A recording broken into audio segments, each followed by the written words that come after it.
वो शक्ति भी हमारे इस आंदोलन के साथ है। इसीलिए मैं लगभग 17 महीने हो गए होंगे साहब मुझे घर द्वार छोड़े हुए ऐसी ऐसी जगह गया हूँ मैं, नक्सली इलाकों में, डकैतों में, आतंकवादियों के यहाँ। और ये सारे ठग आतंकवादी तो हैं, वो चाहते तो मुझे मार देते, कहीं भी चाकू मरवा सकते थे, गोली मरवा सकते थे, बम फेंकवा सकते थे, और ये भी नहीं कर सकते थे तो कहीं ना कहीं मुकदमा बनवा के जेल में तो भिजवा ही देते। लेकिन कई मुकदमे भी बनवाए उन्होंने, कई बार और तरह के प्रयास किए, वो मेरे जैसे साधारण व्यक्ति का भी कुछ बिगाड़ नहीं सके। इसलिए मुझे विश्वास हुआ कि मदन लाल, जो ये लड़ाई तुम लड़ रहे हो ये अंतिम चरण में है, जो जो तुमने कहा वो सब कुछ सत्य सिद्ध हो गया है, और अब केवल तमाम लोगों का भुगतान बाकी रह गया है। इसको और करवाओ, किसी तरह से इस लड़ाई को और थोड़ी सी आगे बढ़ाओ। तो इसी के लिए हमारा ये जो वर्ष 2023 को हमने मिशन भुगतान 2023 का नाम दिया है। पहले मिशन भुगतान भारत यात्रा कार्यक्रम हुआ करता था।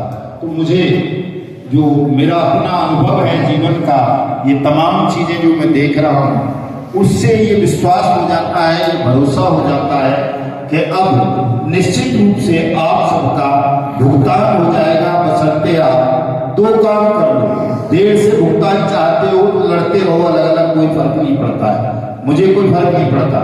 मुझे मालूम है कि अकेला भी अगर लड़ेगा तो अपना पैसा वो ले लेगा, क्योंकि कानून बन चुका है। और अगर आप चाहते हो कि जल्दी से जल्दी पैसा मिले तो तमाम लोग एकजुट हो जाएं, आपका पैसा बहुत जल्दी मिल जाएगा। क्योंकि ये समय ऐसा है, 2024 में लोकसभा का आम चुनाव है, और ये आम चुनाव भारतीय जनता पार्टी के लिए जीवन मरण का प्रश्न है। मोदी जी ने कसम खाई है कि 2024 में लाल किले पे झंडा वही फहराएंगे 15 अगस्त। और अगर आप एकजुट हो जाते हो तो वो 24 तो क्या कभी झंडा नहीं फहरा पाएंगे अगर आपने का उन्होंने भुगतान नहीं किया। तो आप हिंदू भी हैं, मुसलमान भी हैं, सिख भी हैं, ईसाई भी हैं, तमिल भाषा वाले भी हैं, कन्नड़ वाले भी हैं, हिंदी वाले भी हैं, पहाड़ी भी हैं, सब तरह के लोग हैं। 42 करोड़ लोग हैं साहब। मैं वहाँ दूर साउथ में गया, कर्नाटक की राजधानी मंगलोर में, कम से कम नहीं है तो 15,000 लोगों की भीड़ रही होगी मुझे सुनने के लिए। और वो हिंदी नहीं जानता कोई भी, मैं हिंदी में ही बोला, लेकिन बड़ी तालियां बजाई उन्होंने। मैं पूछता रहा समझ रहे हो, कह रहे हाँ समझ रहे हैं साहब। तो प्रेम की भाषा, स्नेह की भाषा, अच्छी बात कोई भी किसी भी भाषा में करेगा तो उसे दूर बैठे हुए लोग भी समझ लेते हैं। तमाम लोग, पूरा देश इस वक्त जागा हुआ है। मोदी जी को अगर आपने ये दिखा दिया कि मोदी जी अगर आपने हमारे पैसे वापस नहीं किए तो हम आपको झंडा फहराने के काबिल लाल किले पे नहीं छोड़ेंगे, तो 1 घंटे में कर देगा। रात को कौए की तरह बोल जाएगा टीवी पे आके कि भाई आज ही सबका पैसा दो, तमाम डीएम एसडीएम को कह देगा। जैसे लॉकडाउन के लिए बोल दिया था खाली ताली बजाओ सब लोग ही भाग जाएगा, और क्या नाम है उसका, कोरोना वाला। और दूसरे दिन रात को, दूसरे या तीसरे दिन टीवी पे आके कह दिया तमाम डीएमओ को कि भाई देश बंद कर दो, कोई घरों से बाहर ना निकले। कोई नहीं निकला था। ऐसे ही उसे अगर डर लग जाए, वो मौत का डर था, टीवी वालों ने बता दिया था कि यार अगर इसको नहीं रोका गया, लॉकडाउन नहीं किया तो सब मर जाएंगे, एक दूसरे से संक्रमण फैल जाएगा। तो मौत का भय था कि कहीं मुझ तक ना आ जाए कोविड तो पूरा देश लॉक कर दो। ऐसे ही अगर आपने ये भय दिखा दिया नरेंद्र मोदी को कि हम वोट नहीं करेंगे, आपको हरा देंगे, तो 1 घंटे में आप सबका पैसा वापस मिल जाएगा। मान लो नरेंद्र मोदी की सरकार ना भी आए, किसी तरह से किसी और की आ जाए या किसी और को सरकार में आना है, तो उनके लिए भी ये साल जीवन मरण का प्रश्न है।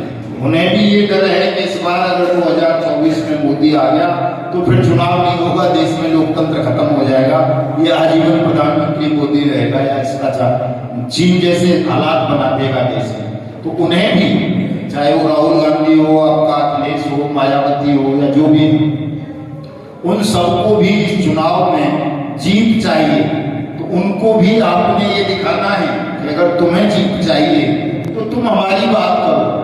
हमारी बात नहीं करोगे तो तुमसे तो फिर मोदी ठीक है, कम से कम उसने कानून तो बना दिया, कानून को लड़ झगड़ के लागू करवा ही देंगे, आज नहीं तो कल करवा लेंगे, कल हमारा पैसा मिल जाएगा। तो उनको भी दिखाना ये बहुत जरूरी है, क्योंकि सुब्रत राय सहारा के अंतिम संस्कार में ठग था। सुब्रत राय सहारा सबको पता थी, 13-14 करोड़ लोगों की जिंदगी से खिलवाड़ किया। ये क्या नाम है अपने बाबा का, यहाँ मुख्यमंत्री है योगी आदित्यनाथ, उसने केवल ट्वीट में श्रद्धांजलि दी कि बहुत अच्छा आदमी था, क्षति हो गई। एक उसका डिप्टी सीएम है, कौन सा पाठक है, ब्रजेश पाठक, और या नहीं क्या वो दूसरा ब्रजेश पाठक। ब्रजेश पाठक तो वहां अंतिम दर्शन के लिए गया, डिप्टी सीएम उसका। लेकिन ये मुलायम सिंह का लड़का अखिलेश को बाकायदा शमशान घाट तक गया उसको जलाने के लिए, आंसू आए इसमें दुनिया भर के। तो आप समझ सकते हो कि इनमें कोई अंतर नहीं है। आपको ऐसा लगता हो कि साहब वो बाबा अलग है, अखिलेश अलग है, मायावती अलग है, या वो राहुल अलग है, ऐसा कुछ नहीं है, ये सब एक है। एक वीडियो देखना इसके लड़कों की शादी का, ठगों का, सुब्रत राय सहारा के जब बच्चों की शादी हुई 2004 या 5 में, तो उसमें अटल बिहारी वाजपेयी इस वक्त प्रधानमंत्री थे, वो थे, लाल कृष्ण आडवाणी इस वक्त डिप्टी प्राइम मिनिस्टर थे, वो थे, मायावती थी उसमें, मुलायम सिंह था, आपका क्या बोलते हैं सोनिया गांधी थी उसमें, और देश के तमाम हीरो हीरोइन, क्रिकेटर, खिलाड़ी, एमएलए, एमपी सब थे उसमें। जब उस वक्त भी वो डिफॉल्टर था, सबको पता थी कि सुब्रत राय ठग है। लेकिन सारे नेताओं को, सारे ऑफिसर्स को, सारे फिल्मकारों को पैसा देता था, क्रिकेटर्स को, इसलिए सब उसके कदमों में पड़े रहते थे। अब मरने के बाद भी तमाम लोग उसके कदमों में पड़ गए, जब कभी पता नहीं है कि सच में वो मरा भी है या नहीं मरा, कहीं कोई और ही मार के जला दिया हो, कह दिया हो सुब्रत राय मर गया, उसे विदेश भेज दिया हो, ये भी संभावनाएं हैं। तो ये तमाम संभावनाएं, तमाम चीजें साहब, अगर वो कहते हैं हमारे यहाँ एक कहावत है कि वो आंखों देखे मक्खी खाना निकलना, ये हम ठगी पीड़ित कर रहे हैं। प्रत्येक व्यक्ति को पता है कि हमारा भुगतान कैसे होना है, जल्दी पैसा कैसे मिलना है, लेकिन उस ज्ञान का हम इस्तेमाल नहीं कर रहे, भटके हुए हैं। कोई एक अनपढ़ गंवार आदमी भी आ जाए, बिल्कुल गधा टाइप का, जिसे कुछ नहीं पता ABCD, और वो भी अगर कह दे आके कि कल तेरे पैसे दिला दूंगा, मेरे साथ चल, तो आप जानते हो कि नहीं मिल सकता कल पैसा, लेकिन आप उसके पीछे पीछे हो रहे हो, भीड़ हो रही है उसके पीछे। ये हमारी मानसिक कमजोरी है। इसलिए विदेशों में कई बार कह देते हैं यार हिंदुस्तान तो झाड़ फूक वाले सफेदों का देश है, वो भी बहका ले झाड़ फूक वाले। मेडिकल में जाओ, बता दे भले कैंसर है कि वो हो गया है, क्या और बीमारी चल रही है आजकल, जल्दी से ठीक नहीं होती, लेकिन कोई फिर भी तमाम लोग आप वैद्यों के यहाँ भी देखोगे तो लाइन लगी रहती है, जिसे बेचारे को कैंसर के बारे में कुछ नहीं पता होता, लेकिन सब नामंत्र मार के कैंसर ठीक करते। ऐसी मान्यताएं, ऐसी उदाहरणाएं हमारे देश में आज भी हैं, और इसका फायदा ठग उठाते हैं। सबको पता है कि भाई इतनी जल्दी पैसा एक का दो नहीं हो सकता, लेकिन ऐसी ऐसी कंपनी आई साहब, वो ठग के चली गई, जिन्होंने ये कहा कि 1 महीने में डबल कर देंगे तेरा पैसा। 1 महीने में डबल कैसे हो जाएगा? बैंक 6-7 साल में डबल करता है, पोस्ट ऑफिस जो है 8-9 साल में करता है, मतलब और कई तरह की स्कीम्स होती हैं जिनमें जल्दी हो जाता है बैंक में और पोस्ट ऑफिस में। तो जब सरकारी संस्थाएं इतनी जल्दी आपका पैसा डबल नहीं कर सकती, तो ये ठग कैसे कर देंगे जो दुनिया भर का तो कमीशन दे देते हैं, फिर दुनिया भर अपनी अय्यासी पे दुनिया भर का पैसा उड़ा देते हैं, और तो तमाम तरह के खर्चे होते हैं। लेकिन ठगों को पता है कि अगर हमने प्रलोभन दिया, झूठ बोला, थोड़ा सा इन्हें विश्वास लगा लिया, तो ये अपना पैसा तो छोड़ो मुद्दा भी निकाल के हमें दे देंगे। हमारी इन कमजोरियों का फायदा ठग उठाते हैं, आज भी उठा रहे हैं, और हम पागलों की भांति इधर उधर दौड़ रहे हैं, चीख रहे हैं, चिल्ला रहे हैं। लेकिन जो एक सही मार्ग है जिसके माध्यम से हमारा पैसा मिल सकता है, उस मार्ग पर चलने से कतरा रहे, जबकि वो कोई कठिन मार्ग भी नहीं है,